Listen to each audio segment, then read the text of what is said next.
जय जोहार संगवारी हो।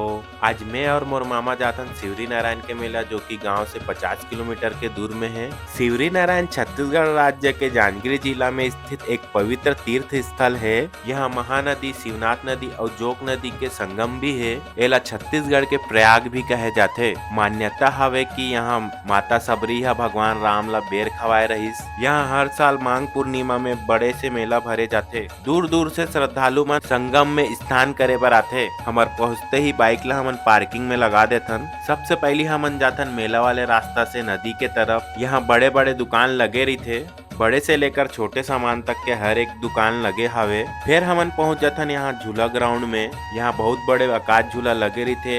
ये सब ला देखे के बाद हमन आगे बढ़थन। फिर नदी वाले एरिया आ जाते। यहाँ उतर के हमन हाथ मुंह धोथन। आगे बढ़े के बाद हमन ला कबीर घाट और कबीर आश्रम दिखते, जो कि हमार मानिकपुरी पैनका समाज के हरे। फिर हमन मंदिर के तरफ बढ़ जाथन। ये हरे यहाँ के मंदिर एरिया। एक एक करके हमन यहाँ के दर्शन करथन। यहाँ राम लक्ष्मण और सबरी माता के बहुत ही बढ़िया मूर्ति हवे। यहाँ हमन ला हनुमान भगवान भी देखे बर मिलते। यहाँ बहुत सारा मंदिर हवे। वाकई में ये छत्तीसगढ़ के प्रयाग हरे। लास्ट में ये वाले प्राचीन मंदिर और यहाँ के मूर्ति के दर्शन करथों। फिर हमन वापस निकल जाथन। मिलथन नेक्स्ट वीडियो में। माया दुलार बनाए रखो।